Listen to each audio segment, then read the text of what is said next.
Listo, perfecto. Si yo estoy en un estado más de saciedad energética, posiblemente cuáles son las rutas que yo empiece a estimular o a darle más peso. A la, ¿cuál? A la glucogénesis. Entonces voy a empezar a almacenarla, ¿sí? Entonces puedo empezar a almacenarla. Estos procesos me van manteniendo siempre como estos niveles de energía, sobre todo en unos niveles mínimos para yo poder seguir el funcionamiento. Habíamos visto que cuando estábamos en demanda energética, entonces esta glucosa yo la empezaba a utilizar, la convertía en piruvato. Y el piruvato luego lo podía convertir en lactato, ¿cierto? Así era básicamente como iba el proceso. Pero esto pasaba en estados donde no hay oxígeno, donde no hay mitocondrias. Pero cuando hay mitocondrias, algo le pasa a ese piruvato un poco diferente, y ya lo mencionábamos en la primera de las clases, en el primer taller, y es esa conversión en acetil-CoA para poder entrar en el ciclo de Krebs. Vamos a analizar ahora un poco más a detalle este ciclo, muy rápidamente, y ver cómo es que producimos energía.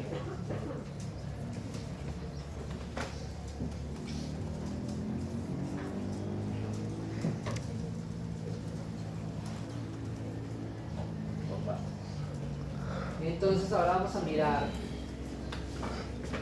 cómo este piruvato entonces va a entrar al CAT, y lo que sale del CAT nos va a servir mucho para la CTE, la cadena transportadora de electrones, y la fosforilación oxidativa. Esto me quedó mal. Listo, entonces recordemos que ya habíamos hecho glicólisis, ¿no? Desde la glicólisis yo cogí glucosa y la convertí en piruvato. ¿Cuáles eran los outputs de la glicólisis? Además del piruvato. 2, 4. 2 ATPs, muy bien, y teníamos NADH, ¿cierto? NAD de forma oxidada o reducida. Reducida, ¿cierto? Reducida. Porque recuerden que estos son puras oxidaciones, por eso estoy generando coenzimas reducidas. ¿Qué podía pasar en ese citoplasma? Es que ese piruvato, ¿sí? Ese piruvato, acá este piruvato se convierta en lactato. Y de piruvato a lactato, ¿era una oxidación o una reducción? Era una reducción. Entonces yo necesitaba oxidar al NADH, digamos que quedaba todo en tablas. ¿Qué puede pasar con ese lactato? Ese lactato tiene una habilidad, pero sorprendente, para atravesar membranas. Si yo genero grandes cantidades de lactato, mucha cantidad de lactato, y lo excluyo de la célula, lo paso a través de esta membrana celular hasta llegar al plasma. ¿Cuál es la consecuencia? ¿Acidosis de qué tipo? Metabólica, ¿cierto? Podría generar acidosis metabólica. Pero digamos que en condiciones normales, ese lactato que tiene esa capacidad de moverse por las membranas, ese lactato puede atravesar MEM, la membrana externa mitocondrial. ¿Listo? MEM es una membrana poco, ¿cómo decirlo? No es tan restricta, es realmente un poco laxa y permite que muchas moléculas la atraviesen sin mayor problema. Entre ellas el lactato. MEM me separa dos espacios. ¿Cuáles son esos espacios que me separan MEM? No me separa la matriz. El citosol del espacio intermembranal, solamente miren la figura, no nos hemos movido de acá. Entonces MEM me está separando estos dos espacios. Así yo puedo atravesar y superar esta barrera sin ningún problema. El lactato en el espacio intermembranal, nuevamente por acción de la misma LDH. ¿Qué significa LDH? Lactato deshidrogenasa. Ese lactato entonces vuelve a oxidarse. Se va a oxidar. Se va a oxidar para volver a producir piruvato. Y acá vuelvo a producir entonces mi NADH. Entonces vuelvo a quedar como había terminado en la glicólisis. Piruvato y NADH. MIM, por otro lado, es increíblemente estricta. La membrana interna mitocondrial no la atraviesa casi nada, es casi impermeable. Ella tiene altísima cantidad de cardiolipina, que es un excelente lípido que genera una gran, ¿cómo decirlo?, organización entre sus moléculas, lo que la hace casi impermeable. O sea que, a diferencia, si yo comparo estas dos membranas, ¿cuál de las dos tiene mayor entropía? ¿Mem o min? Mayor entropía. Mem tiene mayor entropía, por eso es tan fácil de mover a través de ella. Min, muy bien organizada. Baja entropía. Por ella es impermeable. Tengo que tener transportadores específicos.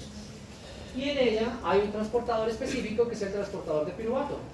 El transportador de piruvato toma el piruvato y lo mueve. ¿Hacia dónde? Más que hacia adentro, hacia la matriz. ¿Listo? Entonces miren acá. Min me separa dos espacios. ¿Cuáles son esos dos espacios? El espacio intermembranal y la matriz mitocondrial. ¿Listo? Necesito que todos vengan acá. Yo sé que estamos ya cansados, pero digamos que ahora es donde viene la parte gruesa del plato del día de hoy. Entonces, necesito que se concentren que acá es donde venimos a trabajar fuera. Listo. Así yo ya puedo tener el piruvato dentro de la matriz mitocondrial. Dentro de la matriz mitocondrial es donde yo voy a hacer absolutamente todo. Allí en esa matriz mitocondrial yo encuentro un complejo gigante, ¿sí? Es una proteína de las más grandes que hay, que es el complejo piruvato deshidrogenasa, conocida como PDH. ¿Listo? Piruvato deshidrogenasa se encarga de oxidar el piruvato, ¿sí? Lo oxida, solamente que como es un ácido y oxida el carbono que ya es el COH, cuando lo oxida, ¿qué ocurre? ¿Qué pasa cada vez que oxidábamos un ácido? Lo hicimos hoy, lo hicimos hace 2 días, lo hacemos un semestre, lo estamos haciendo. ¿Qué pasa? Perfecto, se rompe el enlace y sale CO2. Y este piruvato, con esa energía, es suficiente para generar un enlace sulfídrico con la coenzima A. Así es que el piruvato se convierte en acetil-CoA. ¿Listo? Se libera CO2 y como es una oxidación, tengo entonces la reducción de otra coenzima. Empiezo a generar más NADH. Recuerden que entro en glicólisis, ¿cuántos piruvatos me salen? 2 piruvatos. Y además de eso, ¿qué obtenía? 2 ATP y 2 NADH. Ahora entonces este piruvato ingresa a la matriz mitocondrial. ¿Se convierte en cuántas de acetil-CoA? En 2 de acetil-CoA, ¿cierto? Y en este proceso me genera ¿qué? Otros 2 de NADH y 2 de CO2. ¿Listo? Entonces recordemos una cosa acá rápida. ¿La glucosa cuántos carbonos tenía? 6. Ya 2 de esos carbonos salieron en forma de CO2. O sea, por ahora ya nos quedaron solo 4. Entonces miren, yo estoy oxidando esa glucosa a su máxima expresión. ¿Cuál es la máxima expresión de un carbono oxidado? Es pues CO2. No tengo cómo más oxidar esta vaina, ya más oxidado es imposible. Ese complejo piruvato deshidrogenasa es un complejo que, si ven, tiene 2 estados: activo e inactivo. ¿Cómo yo me muevo del estado activo al inactivo? Por fosforilación. Si yo tengo activo una quinasa, ¿qué le pasa a la piruvato deshidrogenasa? ¿Se activa o se inactiva? Ahí, solamente miren acá, ¿cierto? No tienen que mirar en otra parte. O sea, si yo tengo una quinasa, la inactivo. Pero si tengo una fosfatasa, una PPP, ¿qué pasa con ella? Se activa y podemos observar claramente aquí que el estado activo es desfosforilado. ¿Sí ven la diferencia? Inactivo, activo.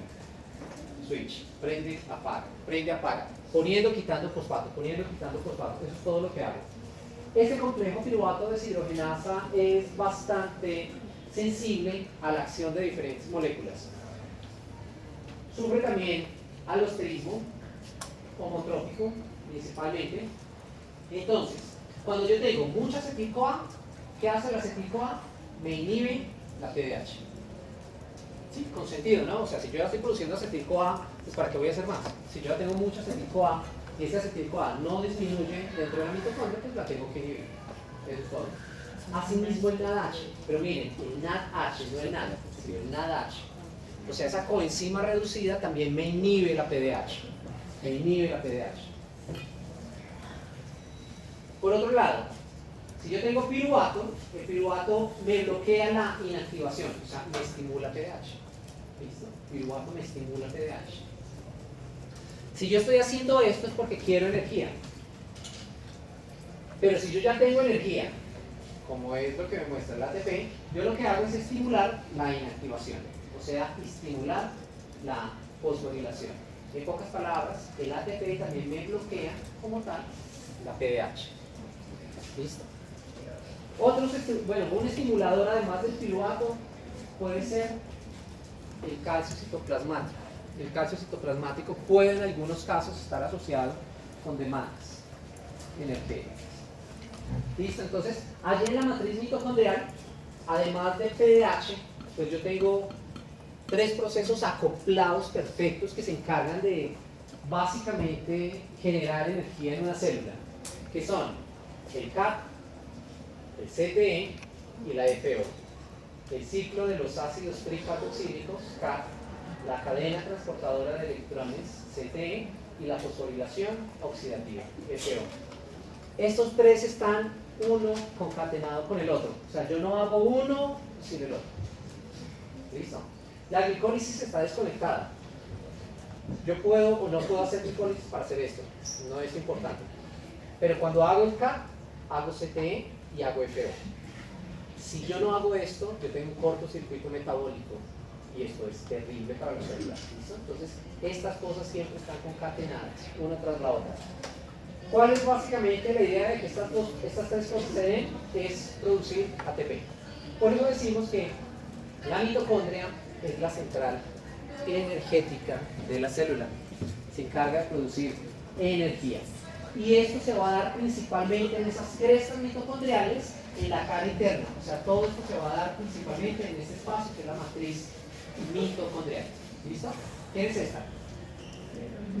Me. Este de aquí. El espacio intermembranal. Ojo, y esto aquí genera un espacio que está totalmente sellado, cerrado. Es muy interesante este espacio. Este aquí es la matriz. ¿Listo? Entonces aquí vamos a hacer ese montón de reacciones. PDH está aquí. Esto PDH está aquí.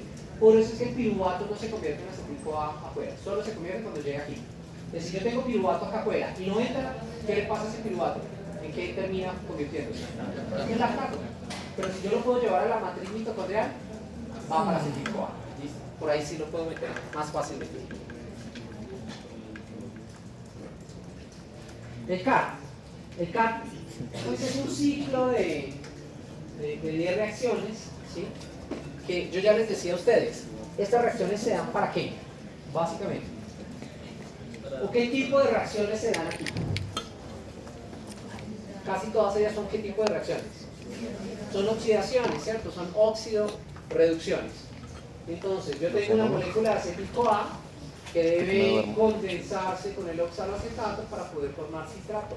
Por eso es el ciclo de ácido cítrico, o si ustedes ven acá, miren, un carboxilo, 2 carboxilos, 3 carboxílicos, ácido tricarboxílico, CAT, ciclo del ácido tricarboxílico. ¿Listo?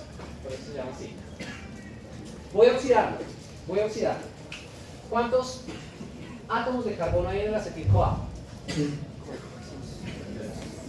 Acetil, ya les queda fácil. Pueden contar aquí también. Sí, son solamente 2, ¿cierto? Acetil-CoA solamente tiene 2 carbonos. Miren que una vez que este acetil-CoA ingresa al ciclo, en las primeras reacciones, por culpa de esa oxidación, se libera un CO2. Y seguidamente se libera el otro CO2. ¿Listo? Entonces yo ya pierdo eso o superoxido este acetil-CoA a su máxima expresión para generar solamente moléculas de CO2. O sea, un acetil-CoA, ¿cuántas moléculas de CO2 me genera? 2. Si yo vengo de una glucosa, ¿cuántas moléculas de acetil-CoA yo genero? 2. ¿Cierto? Ya habíamos deducido, ya lo tenemos claro, ¿cierto? O sea que ¿cuántos ciclos tengo que hacer? 2, ¿cierto? ¿O 3? ¿O 1? ¿Ustedes están aquí? ¿Tienen hambre? No, yo no espero. Todavía. Intenten acá, o sea, yo espero que este estado de hipoglicemia todavía no aparezca. Los necesito aquí más concentrados. O sea que ¿cuántas moléculas de CO2 debo estar produciendo? 4. ¿Y antes cuántas había producido? De piruvato acetil-CoA ya había producido ¿cuántas de CO2? 2. O sea que en total ya tengo 6. O sea que toda mi glucosa, que eran 6 carbonos, la oxidé para producir todos esos carbonos, los convertí en CO2. eso es eficiencia química. Lo oxidé a su máxima expresión. Cada carbono que yo tenía en esa glucosa la convertí en CO2. ¿Puedo oxidar el CO2? No, ya es la molécula más oxidada que hay. Es imposible oxidarla más. Por eso es que pues el CO2 se produce y nos estamos llenando de CO2 en la atmósfera, porque ahora, ¿cómo hacemos? Nos toca empezar a reducir, no la podemos oxidar. ¿Sí? Ya está máximo oxidado, entonces no puedo hacer nada con ese CO2. No me sirve como combustible para nada. O sea, sería genial que yo pudiera coger CO2 y con eso, no sé, hacer que un carro se moviera fácilmente, pero no tengo en este momento cómo. ¿Listo? Entonces, eso es lo que ocurre.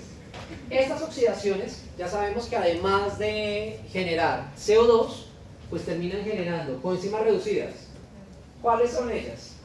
NADH y PADH2. ¿Listo? Se van produciendo. Y además de eso, hay una oxidación a nivel de sustrato, ¿sí?, que genera ATP. ¿Listo? O sea, hay una oxidación que utiliza el GTP allí para poder arrancar electrones, y esta energía permite la producción de ATP. Entonces, eso es lo que va a pasar en el ciclo de Krebs, un poco más detallado. Podríamos verlo, y de hecho, antes de entrar en esos detalles, yo creo que podríamos ver así rápidamente. Es como que yo tengo el piruvato, lo convierto en acetil-CoA, CO2 y NADH. Listo. Acetil-CoA entra al ciclo de Krebs y genera CO2, NADH, ATP y PAD. Ahora miren que por cada ciclo, ¿cuántas moléculas de NADH se están produciendo? Que es solamente mirar acá, ¿listo? No tienen que inventarlo. Son 3, perfecto. Por cada ciclo, ¿cuántas moléculas de PAD se están produciendo? PADH2, perdón. Una, ¿cierto? Miren, allá solamente hay un punto de oxidación con PADH2. ¿Y cuántas moléculas de ATP? Una.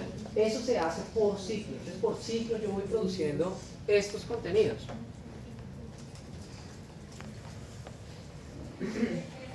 Puntos de regulación del ciclo de Krebs, que es lo que a uno más le interesa aquí. Entonces, una vez que el acetil-CoA se condensa con el oxaloacetato para formar citrato, él se isomeriza pasando por el cisaconitato hasta llegar a isocitrato, y el isocitrato tiene la primera oxidación fuerte. ¿Listo? Entonces, el isocitrato se convierte en alfa-cetoglutarato. Cuando yo oxido, miren, si ven que yo estoy oxidando ese carboxilo. Cuando yo lo oxido, no tengo opción. Al oxidarlo, tiene que salir CO2. Y esa oxidación me libera NADH. Aquí está la isocitrato deshidrogenasa. Bien, esa enzima es supremamente importante a nivel de glioblastoma. Luego en otro momento charlamos de eso, pero no es una enzima que se queda acá. Bien, la IDH, la isocitrato deshidrogenasa. Doctor, guarde este celular que estoy a punto de sacarlo de la clase. ¿Listo? Esa isocitrato deshidrogenasa se encarga, o bueno, regula el ciclo de Krebs, básicamente por los objetivos del ciclo, que son la saciedad energética y el potencial reductor. Entonces, yo hago el ciclo de Krebs para producir ATP. Si yo ya tengo ATP, el ATP me bloquea la isocitrato deshidrogenasa, con mucho nombre. En el ciclo de Krebs yo produzco esta coenzima reducida, NADH. Entonces, si yo tengo grandes cantidades de NADH, me bloquean la isocitrato deshidrogenasa. Entonces, hacen que el ciclo empiece a ir mucho más lento o hasta de pronto se pare. ¿Bien? Porque esto, básicamente, si yo voy a producir NADH y ATP y yo ya tengo NADH y ATP, pues ¿para qué lo sigo haciendo? No lo hagamos tan rápido, o paremos y esperemos a que esto se deplete y lo volvemos a hacer. Entonces, por eso ellos son fuertes inhibidores en los que las concentraciones de calcio y ADP pueden estimular el proceso. Doctor. En ese caso, el piruvato que ya está en la matriz de la va a pasar con eso y también va a salir también. Puede salir, pero no en forma como tal de piruvato. Él se convierte en oxaloacetato y sale. Entonces el piruvato, en vez de ir hacia el acetil-CoA, se convierte acá, perdón, se convierte acá en este, y ese es el que sale, ¿sí? Y empieza a formar ya procesos anabólicos, ¿sí? Porque si yo ya tengo ATP y NADH, es como, oiga, el catabolismo fue chévere, pero no hay necesidad de producir más energía, almacenémosla. ¿Listo? Entonces me bloquea el ciclo y hace que vaya al revés, que haga otra cosa. ¿Listo? Entonces, enzima importante, isocitrato deshidrogenasa. Tengo alfa-cetoglutarato. Este alfa-cetoglutarato nuevamente es oxidado. Y miren, nuevamente oxido, el otro carboxilo, el otro grupo carboxilo. No hay opción. Al oxidarlo tengo que generar CO2. ¿Listo? Entonces aquí yo tengo un complejo que es la alfa-cetoglutarato, DH, deshidrogenasa. Oxidé, genero succinil-CoA. Otro punto importante de regulación. Entonces, el NADH, que ya está en el ambiente, puede bloquear también esta enzima. Si yo produzco mucho NADH, pues empiezo a bloquear el ciclo de Krebs. Entonces es un inhibidor. El calcio termina estimulándolo. Succinil-CoA, succinato, bueno, ahí va y él sigue bajando. Al final, digamos que estos son los dos puntos interesantes de regulación, y al final, como para que podamos ver, yo voy a tener entonces una oxidación pendiente de NAD, que es de isocitrato a alfa-cetoglutarato, de alfa-cetoglutarato a succinil-CoA, 2, y de malato a oxaloacetato, 3. Entonces yo genero 3 moléculas de NADH por ciclo. ¿Bien? Hay una oxidación dependiente de FAD, que es de succinato a fumarato. Aquí yo genero FAD, un FADH2. Y de succinil-CoA, la ruptura de la coenzima A libera energía suficiente para producir ATP. Entonces ahí están como mis productos. 3 de NADH, 1 de FADH2 y un ATP. Además del residuo, que son las 2 moléculas de CO2. Doctor. Bien, eso es uno. Ahora ya podemos empezar a multiplicar esto por lo que queramos, doctor. Entonces, muy bien. Si yo digo que de una glucosa me llegaban 2 de acetil-CoA, entonces ¿cuántos de NADH me va a producir el ciclo? 6, ¿cierto? Serían 2 ciclos, ¿cierto? Entonces serían 6. Serían 2 de FADH2 y 2 de ATP en el caso de que entren 2 de acetil-CoA. Si entran más, pues así lo iré acoplando. Bien. Puntos de regulación nuevamente para que no lo olviden. IDH, isocitrato de deshidrogenasa, y el complejo alfa-cetoglutarato de deshidrogenasa. ¿Cuál es lo común en ellos? La cantidad de NADH. ¿Sí? El NADH es un fuerte inhibidor del ciclo. ¿Bien? Muchas de las reacciones se hacen de 2 vías, ¿sí? Van y vuelven, son reversibles. Entonces, eso permite que una parte del ciclo pueda andar hacia atrás, si él lo necesita. Si yo llego a oxaloacetato y ya hay mucho acetil-CoA, entonces lo que puede pasar acá es que este oxaloacetato se empiece a devolver para producir otras moléculas que le interesen. Entonces, esto se conoce como anaplerosis. Pero entonces, eso puede ocurrir. En términos de producción de energía, un solo sentido, que es este de acá. ¿Listo? Entonces, a la final del ciclo yo tengo oxaloacetato para condensarse nuevamente con otro citrato y volver a hacer el ciclo y sigue. ¿Listo? Entonces, miremos que hasta ahora hemos producido grandes cantidades de NADH, poco FAD, pero hay ya FADH2 y ATP. El ATP es la forma en que nosotros necesitamos la energía. Ese ya listo, o sea, ATP, ese ya está perfecto. Ahora lo que tenemos es NADH y FADH2, que ese está ahí como medio volando, porque ese todavía no lo hemos podido convertir en algo que nos sirva. Y es aquí donde entra el CTE y la FO, la cadena transportadora de electrones, y la fosforilación oxidativa se va a encargar de robarle los electrones al NAD y al FAD. Y roban los electrones a través de un montón de complejos que tienen los nombres super originales. Complejo 1, 2, 3, 4 y 5. ¿Listo? Entonces yo lo único que voy a hacer es quitarle electrones y hacer que esos electrones vayan disminuyendo su energía. ¿Cómo se hace esto? Miren, lentamente. Empecemos que todas ellas son proteínas que están en min. Ojo con esto. Complejo 1, 3, 4 y 5 son transmembranales. ¿Listo? Atraviesan la membrana, o sea, tienen una cara en la matriz y otra en el espacio intermembranal. Complejo 2 es una proteína integral, pero no transmembranal. O sea, solamente está en una de las caras, en la cara de la matriz. No atraviesa.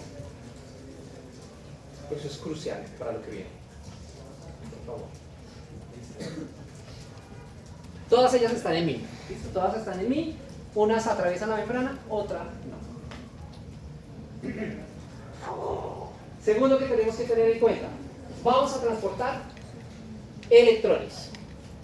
El complejo 5 va a transportar protones. Es el único diferente. Este es el único que sale de la CTE. ¿Listo? Entonces, la CTE va a ser 1, 2, 3 y 4 solamente. Porque 5 transporta protones, entonces ya no puede ser de la cadena transportadora de electrones. Es el otro. ¿Cuál era el otro? El otro proceso.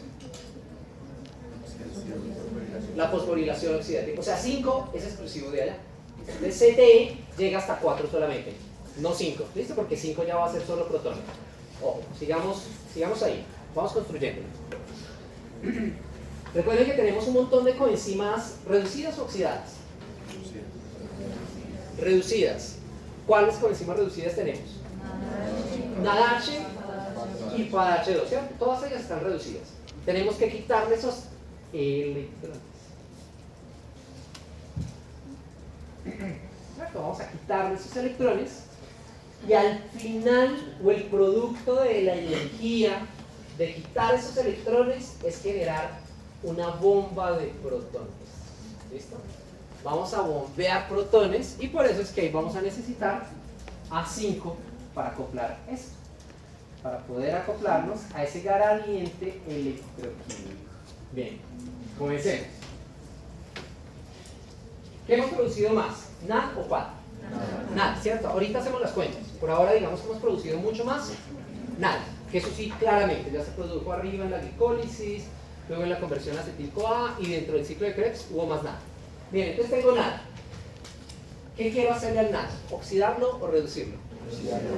Quiero oxidarlo, ¿cierto? Quiero convertir ese NADH en NAD. O sea, quiero quitarle esos electrones.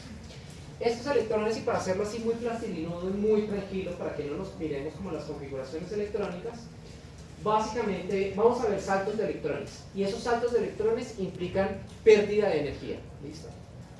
Entonces, empieza así la historia. Cuando el NADH entrega su par de electrones y se convierte otra vez en NAD, que es lo que queremos, ¿sí? Entrega sus electrones al complejo 1. Estos electrones al saltar a 1 pierden energía. El complejo 1 va a canalizar esa energía. 1, para coger estos electrones y entregárselos al primer, bueno, él es el primer transportador, pero digamos que va a ser el primer elemento movible. Hay un elemento movible dentro de la membrana, que es la coenzima Q o la ubiquinona. ¿Listo? 1 le entrega los electrones a Q para que Q se los lleve a 3. ¿Listo? Entonces ahí empezaron los saltos. Del NADH se los entregan a 1 y esta energía que se canaliza de esos electrones es suficiente para pasárselos a Q.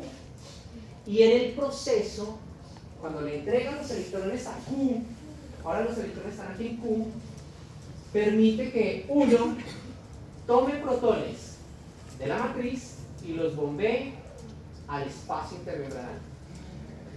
¿Qué significa o qué incluye la palabra bombear? Aquí. ¿Qué? En contra del gradiente. O sea que, ¿dónde hay más protones? ¿En la matriz o en el espacio intermembranal? No, nuevamente, ya el doctor está diciendo, en contra del gradiente. O sea que, ¿dónde hay más protones? En el espacio intermembranal. Entonces, a pesar de que hay un gradiente aquí, yo bombeo protones al espacio intermembranal. Aquí está la gráfica que ya les muestra. ¿Cuántos bombeo? 4 protones. No olviden eso va a ser importante para hacer las cuentas al final. Bombeo 4 protones. Listo. Los electrones ahora estaban en Q. Estos electrones que están en Q llegan a 3. ¿Listo? Y allí pierden nuevamente energía. 3 canaliza esa energía y esa energía ya canalizada permite que 3 tome esos electrones y se los pase al citocromo C o a C. Pues miren, ya ahí va un tercer salto. Esa energía canalizada me sirve a mí para transferir los electrones a C y adicionalmente para bombear protones. Nuevamente, de la matriz al espacio intermembranario. ¿Cuántos protones puedo bombear? Nuevamente, 4 protones. ¿Listo? Entonces tomo 4 protones y los llevo hacia el espacio intermembranario. ¿En dónde están los electrones en este momento? No, ya pasaron por 3. En C, están en C. C lleva estos electrones, que también es un elemento movible a nivel periférico de MIM, y se los entrega al último, a 4. ¿Listo? 4 recibe los electrones ya pierden mucha más energía, y esta energía él la canaliza para hacer el último salto. ¿A quién le entrega estos electrones? Según la gráfica. ¿Cuál es el último aceptor de electrones? Después de 4. Muy bien, al oxígeno. Se los entrega al oxígeno y hay 4, vuelve a tomar 4 protones. ¿Qué hace con esos 4 protones? Con la lógica. Los bombea, pero solo bombea 2. Porque ¿qué hace con los otros 2? Se los da al oxígeno para poder producir agua. Entonces, toda esta energía que había, yo termino generando un gradiente electroquímico y unas moléculas de agua. Sencillito. A ver, doctor, y ya vamos a... No me quedó claro, entiendo que la discrimina, le entrega los electrones a 3. Ahí se pierde energía y 3 canaliza esa energía y gracias Para transferírselos a C y coger 4 protones y bombearlos. y después se la pasa al citocromo C. No, sí, ya y se los pasa a C, ¿cierto? Podemos agarrar desde ahí rapidito. Listo. C está con los electrones. C se los entrega a 4. 4 canaliza esa energía del salto, donde los electrones vuelven a perder orbital, vuelven a perder energía, y esa energía, Sacar 2 hidrógenos. entonces esa energía, bueno, hace exactamente lo mismo. ¿Para qué le sirve esa energía? Para transferírselo al siguiente aceptor de electrones, que en este caso es el oxígeno, y para tomar 4 protones y bombearlos.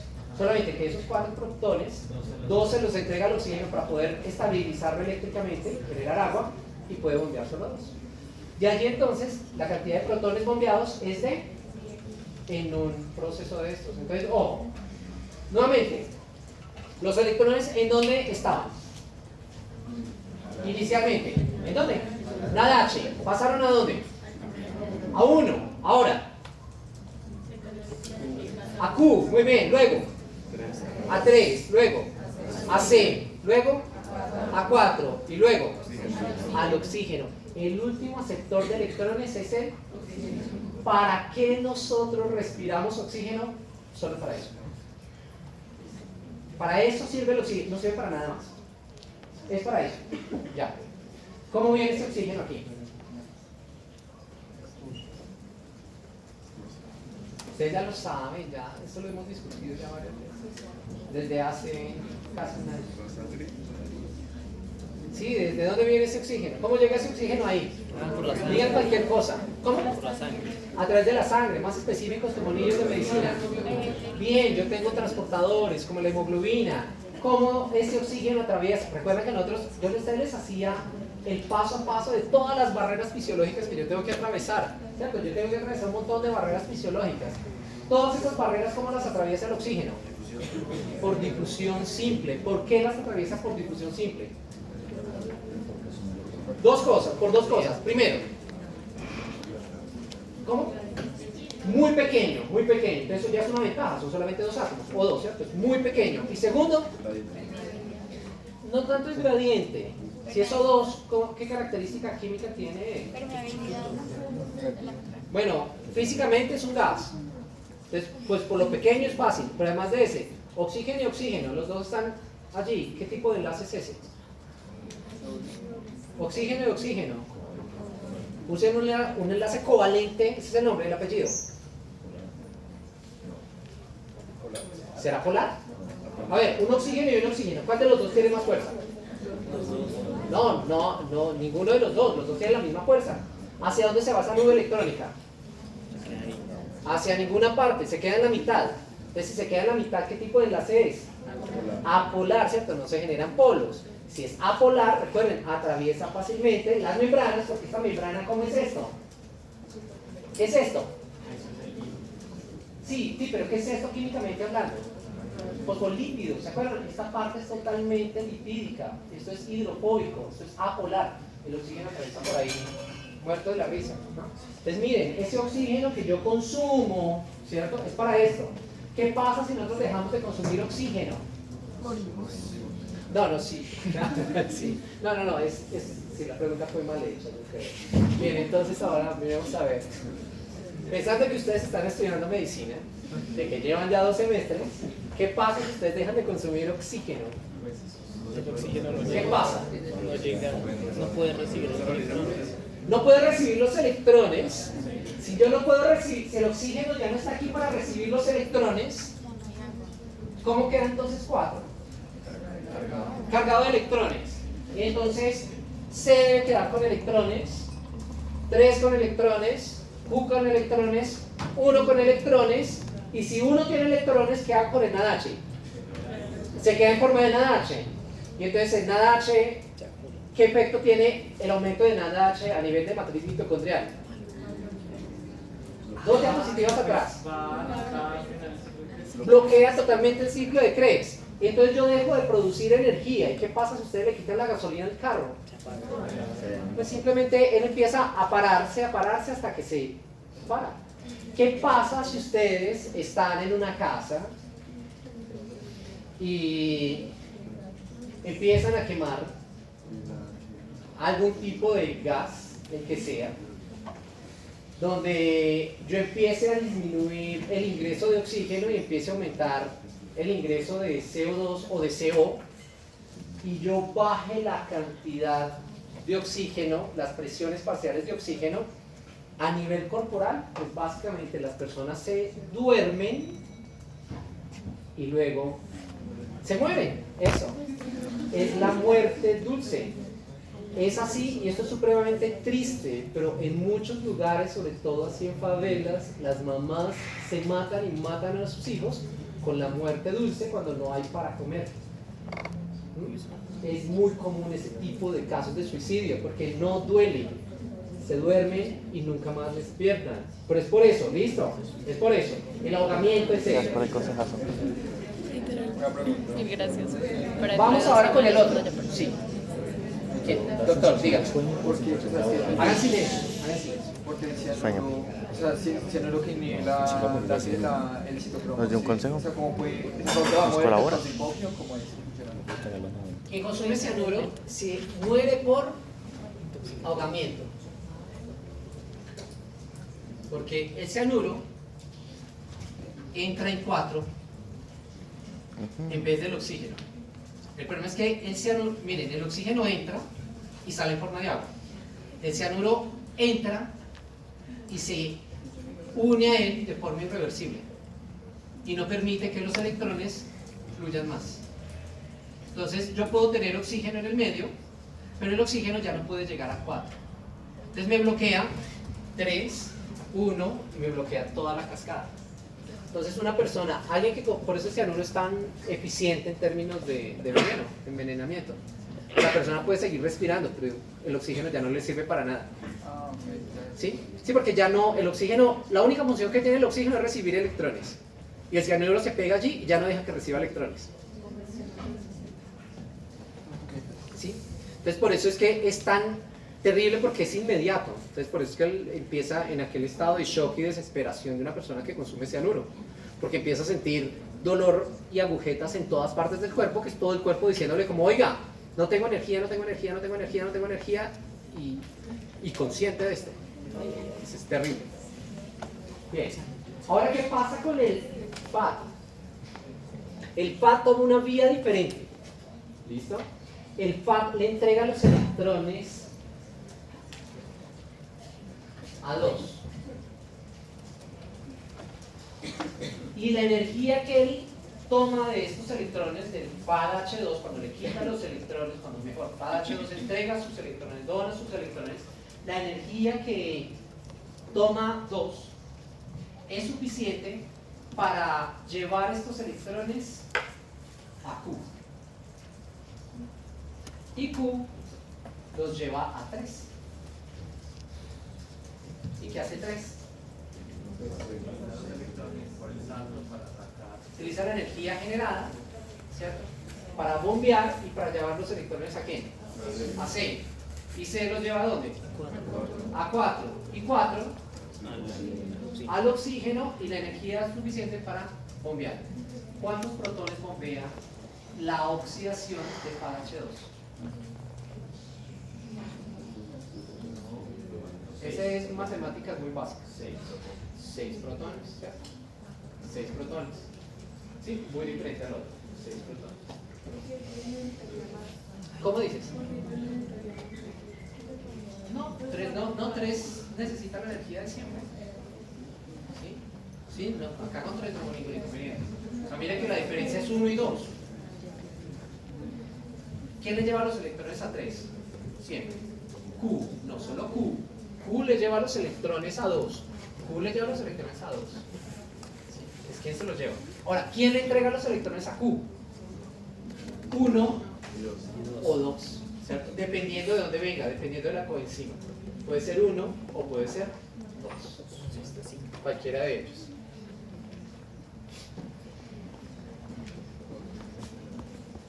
De hecho, 2 es una enzima del ciclo de Krebs. Es la succinato deshidrogenasa. 2 también en el bajo mundo se conoce como SDH. ¿Listo? Entonces ahí está la diferencia, ¿bien? Entonces miren, nada H entrega los electrones a 1, donde hay bombeo.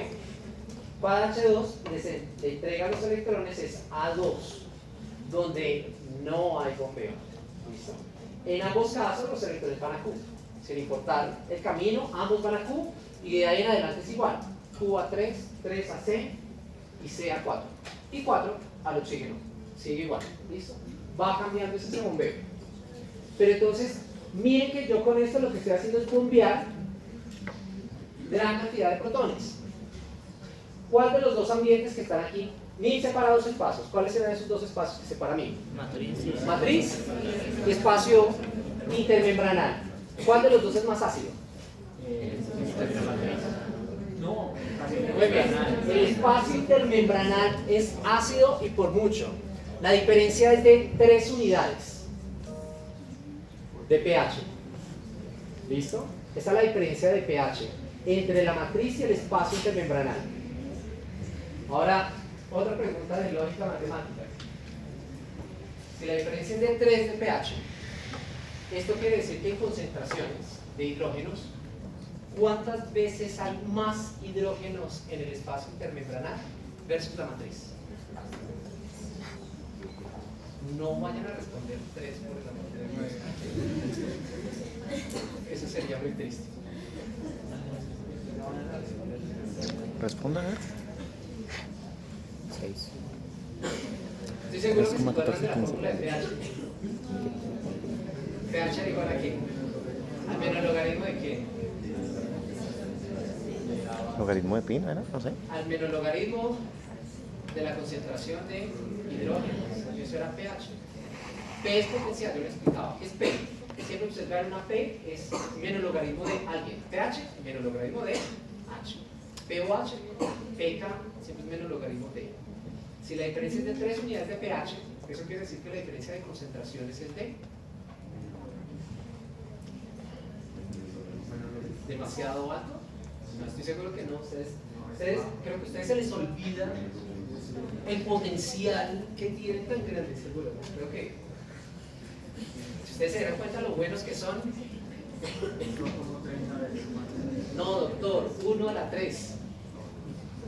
1000 veces, ¿cierto? 3 ceros, ¿cierto? ¿Recuerdan cuando quitábamos el logaritmo? ¿Qué es lo invertido al logaritmo? ¿Cierto? Es la potenciación. Entonces, es a la 3, ¿cierto? 3 ceros. Es exactamente 1 por 10 a la 3, o sea, 1000 veces. Hay 1000 veces más hidrógenos, ¿dónde? En el espacio intermembranal que en la matriz mitocondrial. Entonces, esto es un gradiente, ¿cierto? Como estamos hablando de hidrógenos, es un gradiente químico. Pero sabemos que no son el hidrógeno solito, sino que son H+, o sea, son protones.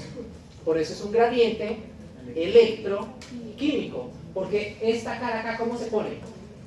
¿Qué carga toma esta cara? Muy bien, como tiene muchos protones, pues se pone una carga muy positiva. Y entonces, ¿cómo se pone esta cara de aquí? Muy negativa. Entonces hay un gradiente electroquímico muy alto. Y ese gradiente electroquímico da el mejor ambiente para empezar a producir energía en grandes cantidades. Y acá entra el complejo 5. Y el complejo 5 va a ser un proceso que se conoce como fosforilación oxidativa. Entonces, ojo, ¿qué hicimos con 1, 2, 3, 4? Sacar protones. ¿Qué vamos a hacer con 5? Meterlos y ya. Y cuando los metamos, vamos. Entonces, ¿alguien se acuerda qué es una bomba? ¿Cómo trabaja una bomba? Una bomba, por ejemplo, la bomba de sodio de potasio. ¿Cómo trabaja? Metía los protones o los electrones. Muy bien, La grabación gasto sabe. TP para mover en contra del gradiente. Metía los electrones o Ahora protones. piénsenlo al contrario. Si yo muevo, si con esa misma bomba yo muevo a favor del gradiente, produzco ATP. ¿Cierto? O sea, pensémoslo ahora al contrario. Eso es todo. Esta es la fosforilación oxidativa. Entonces ahora voy a mover a favor del gradiente electroquímico, y cuando muevo a favor del gradiente electroquímico, pues ya no gasto energía, sino que ahora empiezo a producir energía de manera sustancial. ¿Listo? Mover a favor del gradiente electroquímico es mover de qué espacio a qué espacio. Del espacio intermembranal a la matriz mitocondrial. Entonces, todos esos protones que saqué, ahora empecemos a meterlos. Entonces, obviamente, la FO está acoplada directamente a la CTE. Porque si yo hago CTE y no hago FO, pues no hice nada, o sea, no me sirve para nada. ¿Listo? Todavía no he hecho nada, de hecho. Ustedes ven cuál es el output que tuve de la CTE. ¿Qué salió? Agua. Perfecto. Produje agua. Y hacer todo esto para agua, no sé, creo que me sale más barato una botella de cristal, seguramente. Pero todo esto por agua, no. Entonces hay que acoplarlo a la CTE. Entonces vamos a utilizar ese gradiente electroquímico y vamos a utilizar el complejo 5. ¿Listo? Básicamente, para que ya tengan como una estequiometría aquí, más o menos, yo utilizo 4 protones para hacer un ATP. ¿Bien? Entonces ya, con esta estequiometría ustedes ya saben cuánto ATP produce una AH y un FADH2. 4, porque son 10 más los 6 del FADH, 16. No, un NAD, ¿cuántos ATPs produciría, por ejemplo? Sí, no, la respuesta está ok, pero un NAD, ¿cuánto podría producir? ¿Un NAD cuántos ATPs produciría? 10.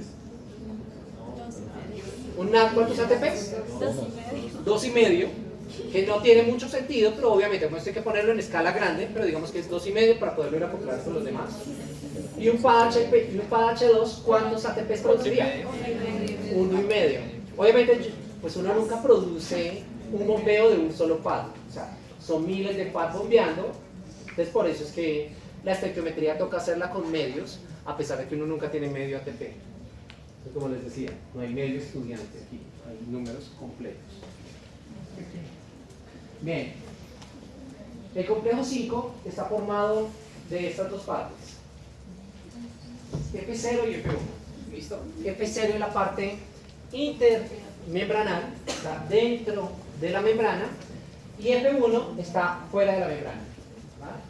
Entonces, ahí básicamente lo que ocurre es que espacio intermembranal, matriz mitocondrial. ¿Dónde están los protones? ¿Arriba o abajo? Están acá, ¿cierto? Entonces, básicamente es que este canal va a empezar a, quedó redundante, lo siento, a canalizar los protones por la mitad. Entonces él tiene una altísima afinidad por los protones empiezan a bajar, e imagínense que esto está engranado con un piñón abajo. Entonces cada vez que pasa un protón, empieza F0 a moverse. Se mueve 120 grados.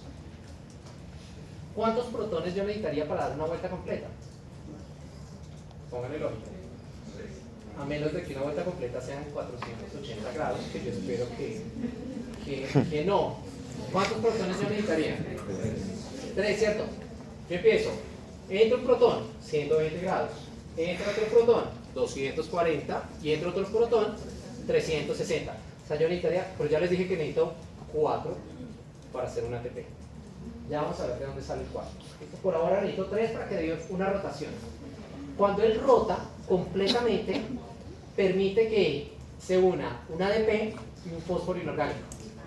Entonces, si yo tomo un ADP más un fósforo inorgánico, igual ATP.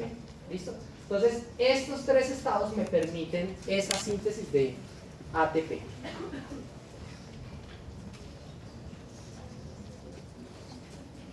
¿Listo? Entonces yo aquí empiezo a sintetizar ATP.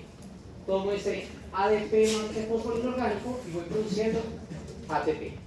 ¿Se acuerdan que les dije que había un problema con MIN? Natalia, préstame tu celular. ¿Cuál era el problema de MIN?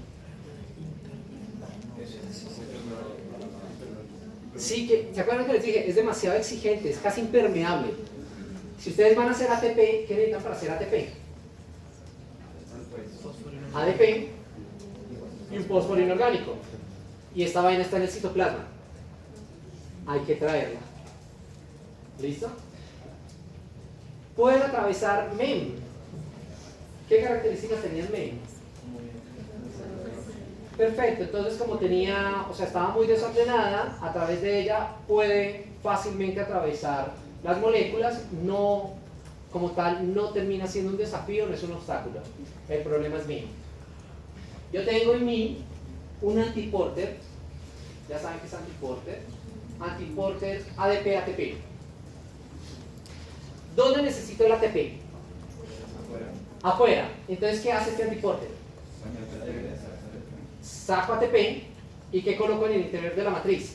ADP, porque ¿dónde necesito el ADP?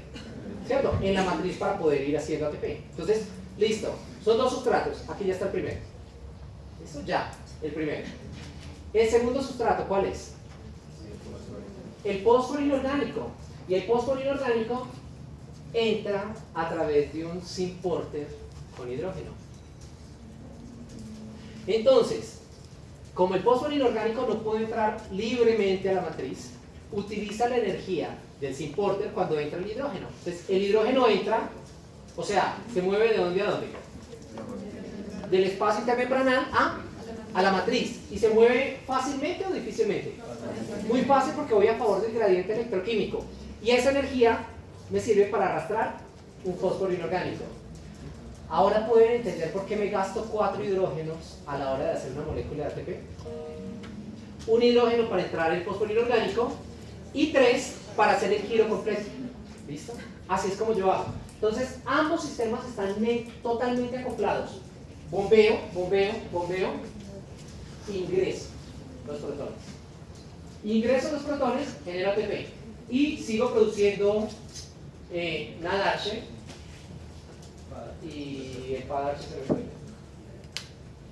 Bueno, por ahí debe estar. Y PADH2. Listo. Entonces sigo produciendo NADH y PADH para que sigan bombeando, y él sigue entrando los protones y así yo voy produciendo grandes cantidades de ATP. Solo pasa porque tenemos mitocondria. Solo pasa porque hay mitocondria. Ya sabemos que entre Sara.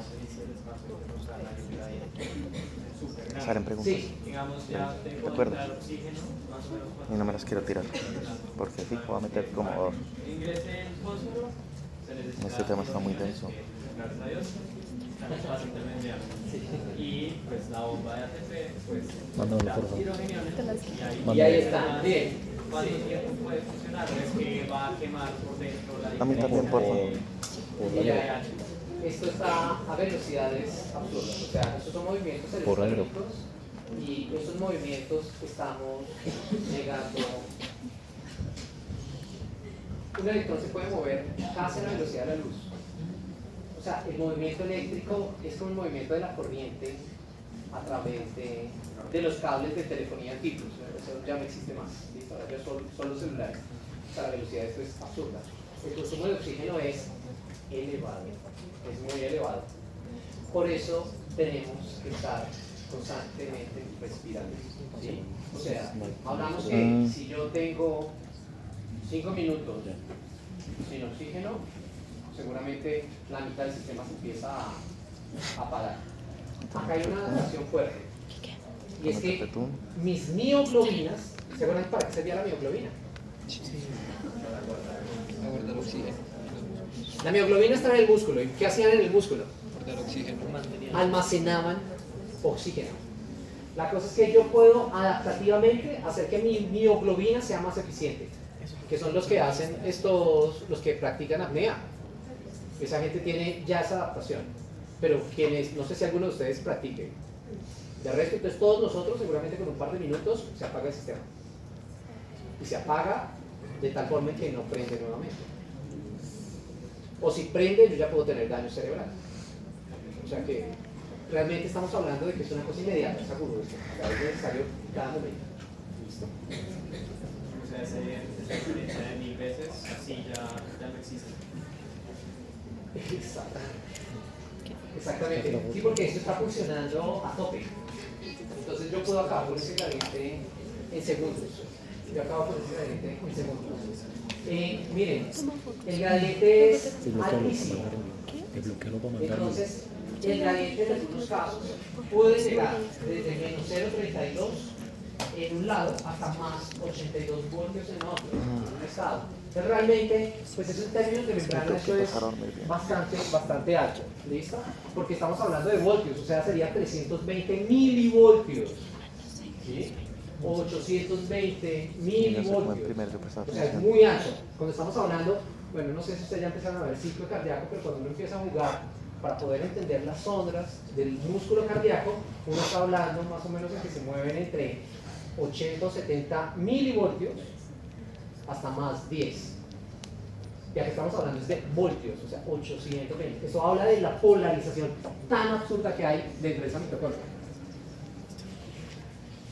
¿Listo? Entonces, digamos que ahí yo puedo ya como acoplar todo. Como glucosa. Glucosa va a glicólisis, produzco piruvato, va a la mitocondria, acetil-CoA, K, CTE y EPO para producir ATP. ¿Listo? Y el sistema está hecho para generar ATP ya listo en el citoplasma, utilizando el antiporter y el synporter. Entonces yo ya genero ATP que ya está afuera. ¿La mitocondria necesita ATP? Sí, claro que sí, pero pues muy poco. Quien necesita ATP es el resto de la célula. De hecho, nosotros gastamos principalmente ATP, energía, es el movimiento en la membrana plasmática. Ahí es donde se va fácilmente el 70%, 80% del ATP que producimos.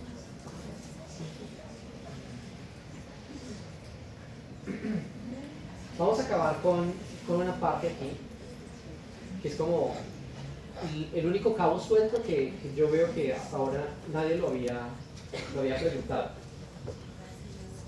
Tiene que ver con lo que salió de la glicólisis. Piensen en glicólisis flecha, piruvato. Flechas. ¿Cuáles son esas otras flechas que hay al final de esas otras flechas? Entonces, glicólisis, 2 piruvato, otra flecha que dice 2 ATP, check. Ese ya es el que nos sirve. Y está en el citoplasma. ¿Y qué más? 2 NADH. ¿Dónde están esos 2 NADH?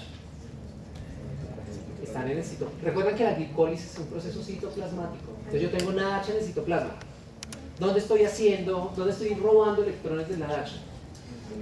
En la mitocondria. Entonces no me sirve de nada tener NADH en el citoplasma. De hecho, NADH en el citoplasma no sirve para nada. Me sirve el NAD, pero no el NADH. Entonces, ¿qué tengo que hacer con ese NADH que está en el citoplasma? Con lógica. Enviarlo a la mitocondria. ¿Qué es lo que me interesa a mí del NADH? Los electrones que tiene. No me interesa como tal el NAD, me interesan son los electrones. ¿Qué es lo que hace el sistema? Toma esos electrones y los lanza a la mitocondria. Por eso son lanzaderas.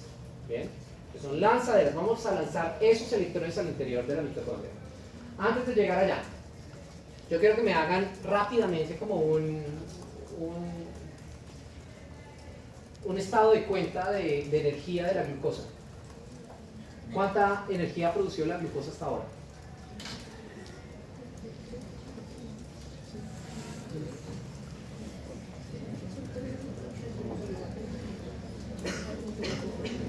Vamos haciéndolo entre todos más fácil entonces. De glucosa a piruvato, 2 ATP. Check, ya. Tenemos 2 ahí en nuestro crédito. Sigamos, piruvato, acetil-CoA. Bueno, 2 piruvato, ¿no?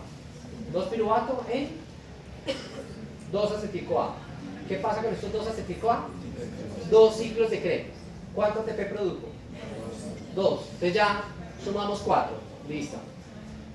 Son procesos mitocondriales. Desde piruvato a acetil-CoA, ¿qué se produjo? Además de acetil-CoA, ¿qué es lo que se produce? Y CO2, que no nos interesa. Además de CO2, ¿qué es lo que se produce? NADH, ¿cierto? ¿Cuántos NADH entonces salen allí? 2, ¿cierto? O sea, porque si se produce 1, son 2. Venga, ¿si están aquí o todavía no? ¿Seguros? Bien. 2 NADH. Esos 2 NADH, ¿cuánto ATP producen? 5, bien. Entonces ya llevamos 4 y 5. Vamos en 9. Bien, concéntrense. A ver, intenten. Vamos a hacer ciclo de Krebs. ¿Cuántos ciclos de Krebs dijimos que vamos a hacer? 2. Por un ciclo, ¿cuántos NAD se producen? Pero como vamos a hacerlo 2 veces, tenemos ¿cuántos? 6 de NADH. 6 de NADH, ¿cuánto ATP me va a producir? 15. Fácil, recuerden, un NADH, o sea, recuerden esta geometría, es muy sencilla. Un NADH, ¿en cuánto ATP produce? 2,5. 1, 2,5. O sea que 6 me produce 15, como ya lo dijera. 15. Ya llevaba cuántas que tenía 9. O sea que en total ya llevo 24. Bien, vamos en 24. Pero además de eso, en este proceso produje 4. Como son 2 ciclos, 2 de PADH2. Entonces, 2 de PADH2 me producen ¿cuánto ATP? 3 ATP más los 24 que llevábamos, en total 27. ¿Listo? Entonces vamos, esas serían como hasta ahora el estado de cuenta. Vamos en 27 moléculas de ATP. Pero todavía nos faltan los 2 NADH que están en el citoplasma. ¿Listo? Lancémoslos a la mitocondria. La lanzadera, o estas lanzaderas que se dan a nivel celular, se dan de 2 formas. 1, la lanzadera de malato aspartato. ¿Listo? ¿Qué es lo que pasa con malato aspartato? Entonces miren, empecemos nuevamente. ¿Cuál es el problema de llevar cosas, de importar cosas a la matriz mitocondrial? Min, ¿cierto? Ese es el problema. El único problema de importar cosas, de importar algo a la matriz mitocondrial se llama min. Min es un problema. Entonces NADH no llega a la matriz mitocondrial porque min no lo deja pasar. ¿Listo? Entonces, ¿qué es lo que nos interesa de NADH? Ya lo dijimos, los electrones.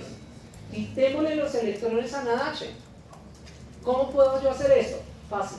Puedo tomar una molécula de oxaloacetato y la reduzco, ¿cierto? Para poder oxidar el NADH. Entonces le quito los electrones, la reduzco en forma de malato.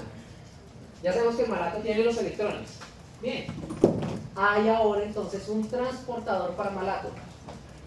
Malato ingresa al interior de la mitocondria y en el interior de la mitocondria, el interior no, eso está mal dicho, en la matriz mitocondrial, y en la matriz mitocondrial ahora lo oxido y lo vuelvo a convertir en oxaloacetato y en ese proceso produzco NADH. ¿Qué hago con ese NADH? ¿Qué hace ese NADH? Se va a la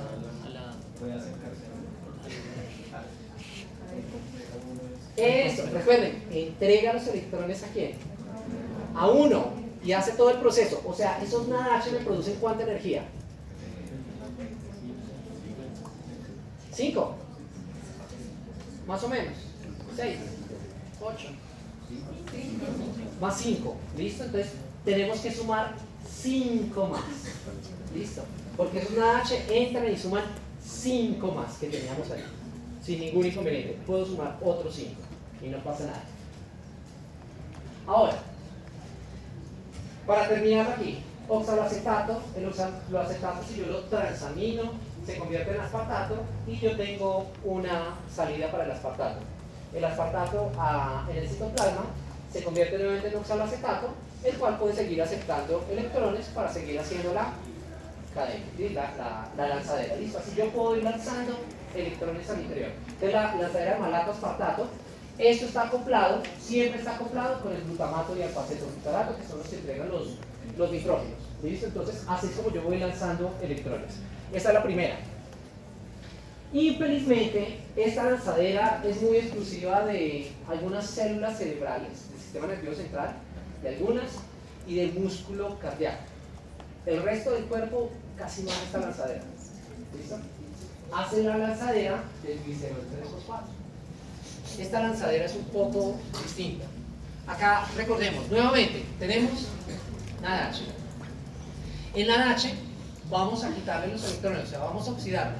Y para oxidarlo utilizamos una pareja, la dihidroxiacetona, que ya la recordamos allá de la glicólisis, la dihidroxiacetona fosfato con el glicerol 3-fosfato. O sea, acá yo voy a reducir esa dihidroxiacetona. Entonces, cuando yo reduzco la hidroxiacetona, la convierto en glicerol 3-fosfato. O sea, ya miren que los electrones estaban aquí y ahora saltaron acá. El glicerol 3-fosfato puede entonces ir hasta una enzima propia de MIM que utiliza FAT para volverse a convertir en dihidroxiacetona fosfato. Entonces, el problema de esta lanzadera es que los electrones que estaban en NAD se lanzan a la mitocondria para llegar a un FAT. Y esta sí es una lanzadera común, la lanzadera del glicerol 3-fosfato. Ya sabemos que PAH2 a través de 2, Q, 3, C, 4 y oxígeno produce menos bombeo y al final esos dos de NADH terminan generando ¿cuántas moléculas de ATP? Esas dos de... Sí, a través de esta lanzadera, ¿no? Que utilizas el FAT. Solamente 3 moléculas de ATP. Entonces miren cómo cambió el perfil. Yo acá disminuyo la eficiencia energética. Tengo 2 moléculas menos de ATP. Así yo encuentro una gran diferencia entre ir por el lado de la lanzadera del malato aspartato a la lanzadera del glicerol 3-fosfato. Para que lo tengamos ahí, hay algunos inhibidores de la CTE, ¿listo? Que son muy comunes estas intoxicaciones, más de lo que uno esperaría. Protenona o elamistal bloquean el complejo 1, la antimicina A, el 3, el cianuro, que ya habíamos hablado de él, así como algunos otros compuestos a base de nitrógeno, las ácidas, el complejo 4. La oligomicina puede bloquear ese complejo 5, así como el diciclohexilcarboxilasa. Y finalmente, miremos los desacoplantes para poder terminar la clase de hoy. Resulta que en el sistema yo puedo tener algunas moléculas que desacoplan CTE y FO. ¿Listo? ¿Se recuerden? A la final, ¿qué es lo que hizo CTE? Además de quitar electrones, ¿qué fue lo que hizo? Bombear protones. ¿Y qué es lo que hace FO? Ingresar esos protones. Yo puedo desacoplar esto. ¿Listo? Entonces yo puedo bombear protones e ingresar esos protones no por 5, sino por otro lugar. Esos son los desacoplantes. Entonces es una manera en que se puede disipar ese gradiente electroquímico, ese gradiente de protones. Algunas moléculas que son hidrofóbicas pueden coger esos protones y atravesar MIM. ¿Listo? Hidrofóbicamente. Y así entonces van trayendo los protones, salen, toman protones, los vuelven a traer, los sueltan y así, y van desacoplando y entonces uno va perdiendo eficiencia energética en ese proceso. Algunos de los más conocidos desacoplantes externos que hay está el dinitrofenol. Esta molécula, en algún momento ustedes van a tener que ver con ella. Generalmente los airbag tienen dinitrofenol. Si a alguno de ustedes se le activa un airbag, esperen que lleguen los bomberos para arreglarlo y chuzarlo y esas cosas. No lo vayan a hacer ustedes, porque uno no se puede contaminar con dinitrofenol. ¿Listo? Es un fuerte desacoplante. La sibutramina, que estuvo en el mercado hasta hace menos de 10 años, se utilizaba para adelgazar y era un fuerte desacoplante. ¿Cuál era el problema? Que podía tener algunos efectos colaterales, como la muerte. Pero de resto, adelgazaba. Poquito. Porque se encargaba de Flaco, pero desacoplar bueno, el al menos. sistema. No, y miren que es bastante eficiente. Ustedes comen un montón Cosas de que cosas pasan. aquí. Comemos un montón de cosas, ¿no? Grasas, azúcares, etc.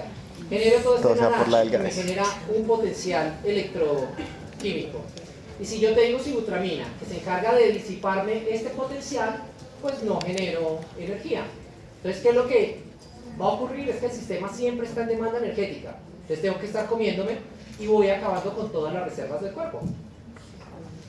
Y pues obviamente al inicio, pues lo que va a ocurrir es que se va a ver una pérdida de almacenamiento de energía, o sea, de lípidos, disminución del tamaño de los adipocitos, un efecto hepático, renal, pero el problema es que esto terminaba desencadenando en la muerte. Genera muchas veces algo que se conoce como la hipertermia maligna. Y es que nosotros tenemos un gradiente electroquímico. Cuando yo lo disipo, puedo pasar dos cosas. Uno, se genera ATP. Pero si yo no condenso la energía en ATP, ¿qué pasa con la energía entonces? ¿Cómo se libera? En forma de calor. Entonces era claro porque uno veía, la persona moría y a la hora pierde 1 grado. No, en este caso a la hora aumentaba 3 grados. 4 grados y eran cuerpos que pudieron alcanzar hasta los 52 grados Celsius. Hipertermia maligna. Pero nosotros también tenemos desacoplantes internos. No, y esto es una maravilla. Si esto todavía funcionara en nosotros, sería genial. Uno de ellos, la termogenina. ¿Listo? La termogenina es un desacoplante propio, es una proteína nuestra que se activa principalmente en el tejido graso pardo, no en el blanco, que es el que ya tenemos ahora, que es exclusivo para producir calor. Entonces, él se degradaba, se generaba un montón de acetil-CoA, hacía un montón de ciclo de Krebs, generaba un montón de NADH solamente para producir calor. ¿Listo? Entonces, muy típico, sobre todo en los sistemas que hacen hibernaciones. En ellos es muy típico que se cubran de una gran cantidad de capa de grasa de tejido pardo, el cual solo produce calor. En los bebés es común encontrar ese tipo de tejido adiposo. Ya después de la adolescencia se pierde. ¿Listo? Básicamente es una proteína, esta termogenina, que se conoce como UCP, ¿sí? O sea, proteína desacoplante del tipo 1. ¿Qué es una proteína desacoplante? Pues ya lo que les estaba diciendo. Yo tengo aquí una bomba de protones, ¿sí? Una bomba de protones, y lo que ocurre es que la UCP está allí en mí, y lo que hace es abrir una puerta por donde empiezan a entrar nuevamente los protones. Solamente que no se acoplan con la producción de ATP. Pero como esos protones ya traen energía, cuando pasan, van liberando energía en forma de calor. ¿Listo?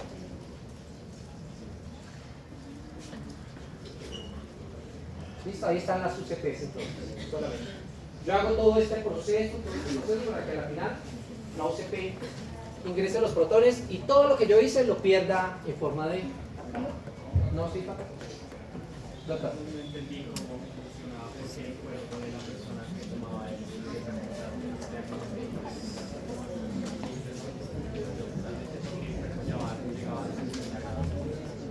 Porque el potencial, el gradiente electroquímico se mantiene en todas las mitocondrias del cuerpo.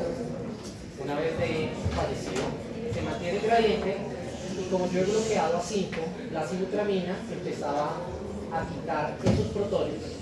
Como ya el cuerpo no necesita, ya no hay demanda energética ninguna, entonces paro de la producción de ATP y todos los protones solamente se encargan de producir calor. Entonces ya no voy a liberar calor y ATP, no, solamente libero calor. El sistema se murió, ya no necesita más ATP, entonces solamente empieza a producir, pero ahí está la sibutramina. Químicamente ya solamente va moviendo, mueve protones hasta que quita el gradiente, entonces por eso iba aumentando la temperatura del cuerpo. Y obviamente después, para la otra clase 2 horas. apenas se acaba el gradiente, era por eso. Está haciendo. Tampoco la serie. Doctores, buen descanso, buen final de semana.